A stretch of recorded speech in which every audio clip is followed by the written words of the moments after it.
underwriter comes to me, guess what they say? Abu, we don't think these bank statements are real. Dun, dun, dun.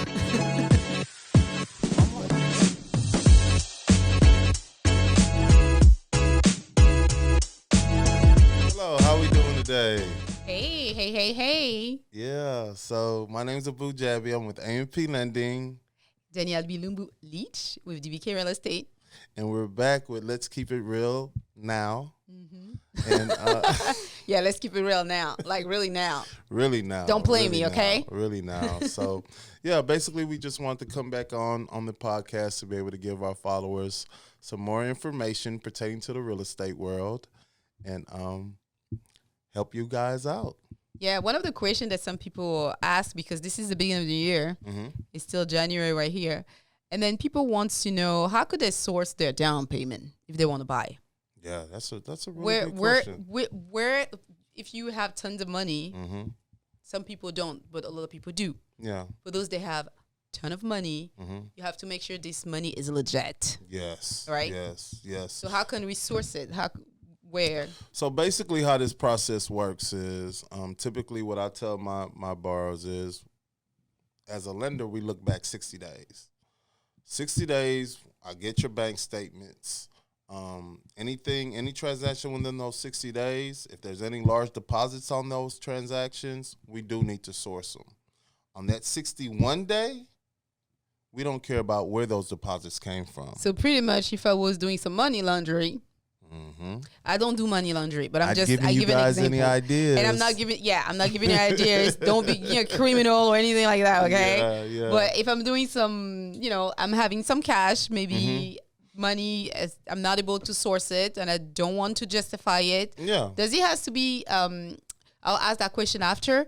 So if it's in my bank for 75 days, you or lender don't care as long as it's been 60 days on my account. We go 60 days back. The underwriter never asks for more than that, even if they have doubt? 60 days. Is that the law? It's a law. It's the law. They don't have to. We can only go back 60 days. So within the transaction, if you know that you're trying to purchase a home, and let's say your best friend wants to gift you $100,000, you get best friend or your sugar daddy. Ding.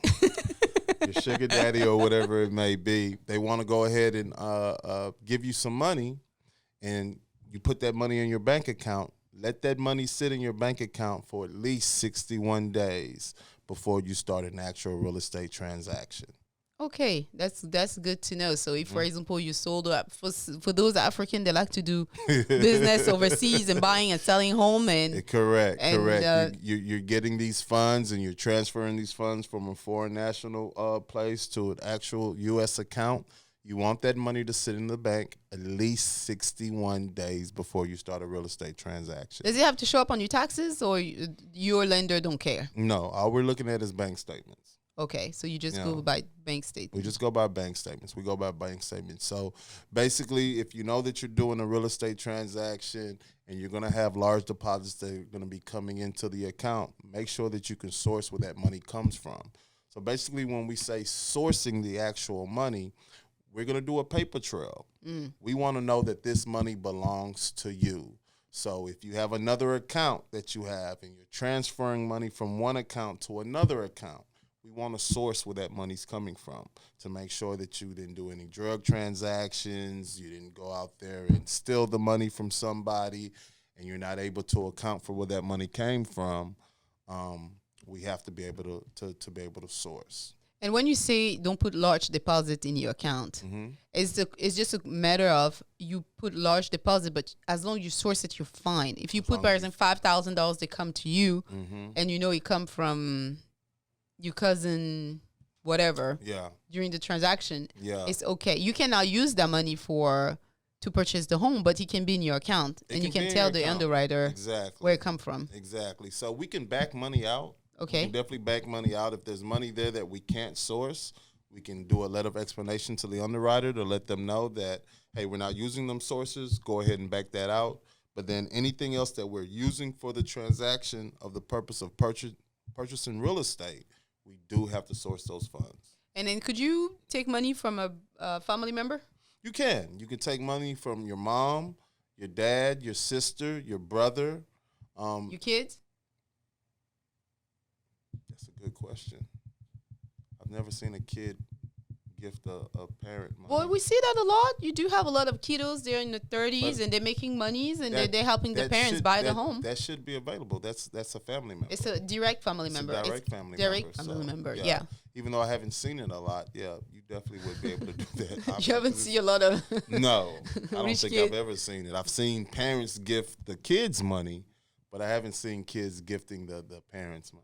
That would be a new one. But the millennium kids are richer than the parents. So that's exactly true. For you out there, help mom and dad. Hopefully we'll see it coming up in this 2023 year.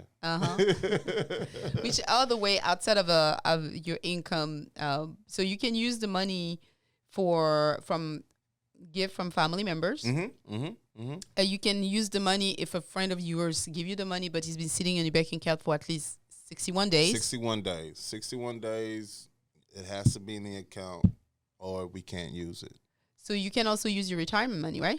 Yeah, you can use your 401k. You can do hardships. You can take loans out on your 401k to be able to purchase a home as well. That's no problem. It just depends on what 401k you have. You'll be able to ask questions with your HR representative to see if the 401k that you have is eligible to be able to withdraw money for the purchase of a home, and 90% of them are. And also, as for a down payment, you can also buy a house with zero down payment, right? Yeah. There's plenty of program available outside. You have USDA loans where you're in rural areas, and that's 100% financing. There's no down payments for that. You also have your VA loans for you veterans out there. We definitely thank you for your service. With that, the VA is, allowed y'all to have no down payment in the purchase of a home. That's super cool. Any other program outside of these two? Those are the two that I'm familiar with right now. As far as no down payment, but if anything else comes up, we'll definitely discuss it on the next podcast. And there is also plenty of source that you can use, like grants and down payment assistance available out there. Would you mind name some? I know this website is downpaymentsource.com that people can see the different places they can go and apply to get a down payment assistance. But which one? Some of the one that you see often? The city of Houston, and then you also have the T-Shack as well. Those are the two main ones that I know of. A lot of these programs are going to be income-based as well, so depending upon how much income you're making, how many dependents you have in the home, all those things are going to equate to if you're able to qualify for the actual down payment assistance program. But yeah, I mean, it's just case by case depending upon what areas you're in. If you want to purchase in Harris County, where you're located, we'll be able to research and find a program that fits you.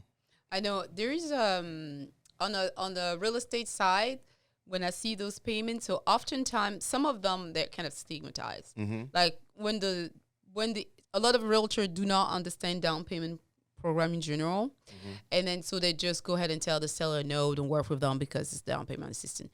True, there is some down payment assistance that take a little bit longer, like the city of Houston. They require more qualification and more verification and property check and all that.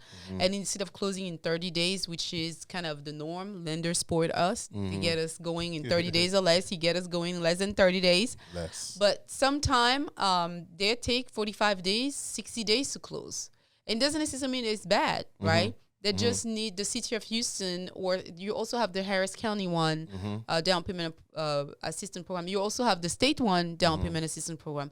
Sometimes they take a little bit longer because they just need more. The property needs to go more with inspection.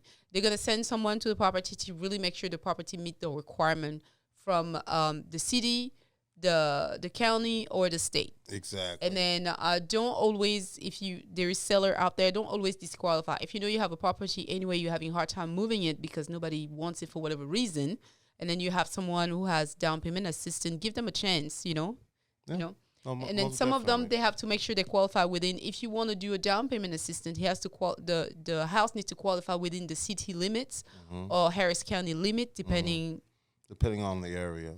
Yeah. So always double check that. Don't just go look at houses all over the place, because a lot of realtor, they don't always know how this works. So you have the website. You can go on their website and put the property address and see if it really will qualify based on the city limit. Sometimes you may purchase a home and it qualify for the down payment assistance, but it's in another city. But it's not because it's another city. As long as the city pay taxes to the city of Houston, or if it's part of Harris County, pays some taxes to Harris County, it can still qualify for it. Exactly. So you have to go to their site, put the property address to double check that it really qualifies before going out there and start looking at the house. Correct. Yeah, and then for the TSHAC program, that's another one that I'm familiar with, and this one worked pretty well. We can still get the loan closed within 30 days. Yes. But sometimes they run out of money, huh? Sometimes they do. So the earlier that you try to go ahead and get qualified for it, the better, because it is first come, first serve. Yeah. So it's better to start this type of program at the beginning of the year. Correct. Don't wake up in December and November and because the down, like we hear the word, down payment assistance program. So most likely it's part of an entity. They're helping people, and they only can only give money if they have it. So if you wake up in November or December, sometimes they run out of money. They don't have it. Exactly. So January right now is the perfect time if you want to apply. Because they're reallocated. So now they have the budget. They have the budget that are full, and they're ready to help out. And it's better to start that process at the beginning, January, February of the year. And some of them also require for me to take classes and get the certification from them. Mm-hmm. Like, does the TSHAC require that? They do. Okay. They do. And then so you go there, and then you take the class for it's a Saturday. You take the class. I think it's an 8-hour class. You take it for the day, and once you get it, they print it out at the end of the class, and you just give that to your lender so they can submit it to underwriting. Yeah, there's also the NACA program. So this program right there, sometimes they want you don't. Sometimes when you go with them, they say you have to work with our own realtor or our own lender. It's not always true. As long the lender or the realtor or the broker are approved by them, as long also sometimes it doesn't need an approval. The realtor, the lender needs to be able and understand how their program work, so they can work. So you don't have to go with their agent or lender recommendation. You can pick whoever you want, but make sure whoever you work with know and understand the program. So when you enter in the contract for a home, during the negotiation, it's very clear to the seller, hey, we may need 45 days to close. We may need 60 days to close. Not all of them need 60 days, but some of them do. So your agent needs to have the knowledge for it. Exactly. And then earlier, my friend was telling me, we were talking about the different things that happen sometime when we enter the contract. Yes. Don't remind me. We had some adventure that happened to us. Yeah. One of them, when one of my clients decided to go, okay, so let me start on that one. So my client decided to have a new construction home. My client got approved by the new construction home lender. And in the middle of the transaction, my client didn't tell me they were going on vacation. But not a week vacation, it was a 30 days vacation overseas, and because it was 30 days, it was an unpaid vacation, and they qualify to buy the house based on overtime. Yeah. So we're still receiving their income as regular income, but they were not getting the overtime. And we were supposed to close on the new construction home 3.5 months after. But in the middle of those 3.5 months, about 5 weeks before we close, they went on vacation for 4 weeks. So 2 weeks before closing, we could have, when they were in the middle of vacation, the builder lender denied them. Yeah. And I'm like, well, why? How could you deny them? You approved them. And they say, well, they don't have enough income. So what happened? And they're like, well, I did the verification of employment again, because lender double check people's information again and again and again and again, as many times they need, right? Yes, ma'am. And then they realized they didn't have the overtime they need, so they can now use the overtime to help them qualify for their home there they get approved for at the beginning. So they denied them. And the lender the builder was about to drop them. So I beg. Yeah. Yeah. I begged the builder. Yeah. Please don't do that to them. We've been looking for a house for a long time. That was during the time when the market was crazy. Yeah. No house on the market. Yeah. Everybody was on waiting list. And I'm like, please, and that's the nationwide builder. Please, I beg them, they give me another chance. So then I call my friend over here, Superhero. And I say, hey, I know, I'm coming at the last minute. You need to qualify these people within 3 weeks. Yeah. With a big smile. Yeah. It was big like smile. It was like, Danielle, what? Are you crazy? Yeah. So basically, by her calling me for assistance and the bar putting a lot of pressure on me as well, we were trying to come up with a unique way to be able to get her qualified. So basically, with them being out there, not having that overtime, I had to go through all their paycheck stubs to see if I can come up with some extra income. So basically what we had to do, we had to wait for them to come back to the States. So I had to ask the builder an extra 30 days on top of the few weeks they gave me. Yeah, so we got it extended. It provided me a pre-approval. It provided the pre-approval, waiting for the client to start working to generate some more overtime, and then we're able to get the borrower qualified. Yeah. But they were really blessed in the way that the builder can have dropped them because they had waiting list of people waiting to buy a house. Yeah. And they could have dropped them. No, most definitely. They're very nice. No, most definitely. And then I had another situation with the client where same scenario, dealing with the builder. They got pre-qualified with the builder. For some reason, they came back and the builder stated that they couldn't qualify them to get the house. So the realtor calls me. The realtor's like, hey, Abu, my client's devastated. We were supposed to be closing on this property within a week. We're not able to get the home. Do you think you can, look at her file and see what you can do for her? I said, sure. Let me talk to the client. Let me see what's going on, and we'll go from there. So I talked to the client. This was on the weekend, actually. Talked to the client. Client's crying. She's like, Abu, I don't know why they denied me. But I really want this house. Me and my child, we don't have anywhere to go. We're going to be out on the streets, literally. We're going to be out on the streets. Can you please help me? I said, listen. I said, right now, I'm at a function. When I get home, I said, I'll start looking at your file. I'll give you a call on Sunday, and we'll try to see what we can do for you. So I did. I looked at her file when I got home, gave her a call Sunday. We ran some numbers. I was able to get the file submitted again. What she was denied? What was the issue? So, come to find out, the borrower had submitted fake bank statements to the builder's lender. Ooh. But it wasn't disclosed to me. They didn't tell me. All they said was the file wasn't able to get approved. I said, okay. So, once we started on my side, everything was going through. Same thing. I submitted some updated bank statements for the file. The underwriter comes to me. Guess what they say? Abu, we don't think these bank statements are real. Dun, dun, dun. So I'm like, what? Are you serious? So I ended up presenting it to our client. Presenting it to the client. I don't know what they're talking about. These are my bank statements. Da-da-da-da-da. I'm like, look, it came back stating that your bank statements were fraudulent. I'm looking at the bank statements now, and when I'm doing the number calculations from your deposits that you're making to the new balance, it's off by 4 pennies. 4 pennies. 4 pennies, guys. Whoever did it, you did all this work to make it fake, and you made a mat.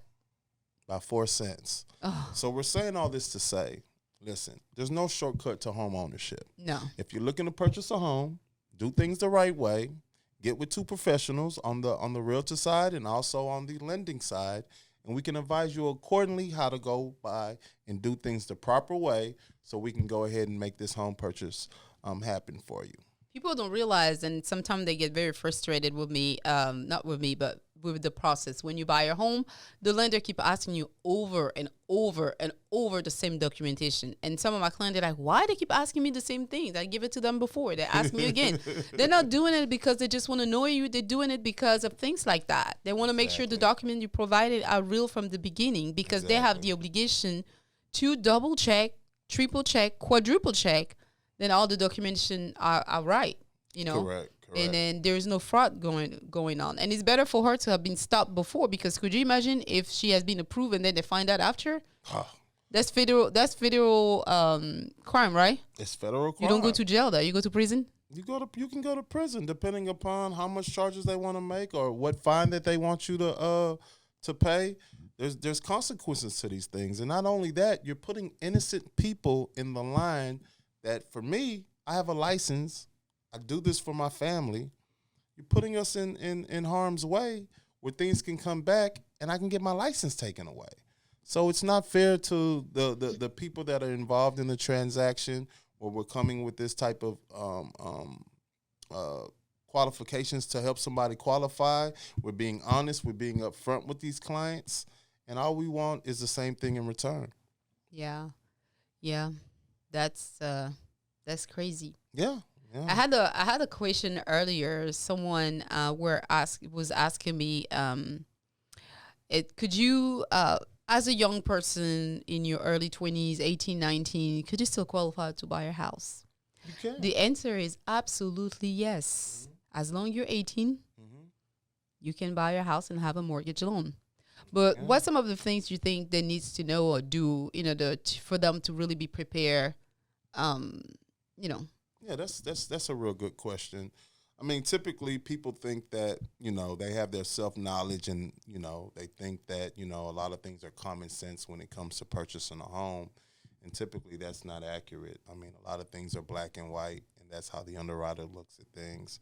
So if you have somebody, let's say, that's coming out of college, that's a newly graduated person, and they're graduated and they're just working into their career, let's say they just got 2 paycheck stubs from that job, they are still eligible to qualify to purchase a home.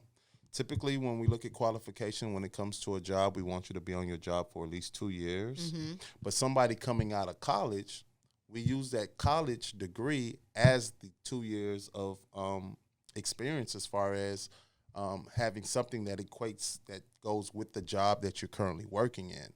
So we're able to use that degree as history, and then we're able to use you working in your new job title with your paycheck stubs to be able to qualify you to purchase a home. So you don't have to be on your job for 2 years in those type of situations. Yeah, so pretty much make sure your savings are on point. Mm-hmm. Make sure you can source your savings. Yes. And then make sure that your credit is higher. The higher, the better. The higher, the better. It doesn't have to be super duper perfect, but anything above 620, 630. Yeah, so for FHA, we're looking at 620 mid scores. For conventional, we're looking at 630, 640. So depending upon where your scores are, I can pull credit. I can look at your credit profile. I can advise you how you can get your credit up as well. So all those things will be options for you. Okay. So hopefully you guys learned a little bit more today. And if you have any question, do not hesitate to reach out to either Abu or myself. We work here as a team. Make sure to subscribe, follow us on all our social media. Have an amazing day, and we'll see you soon.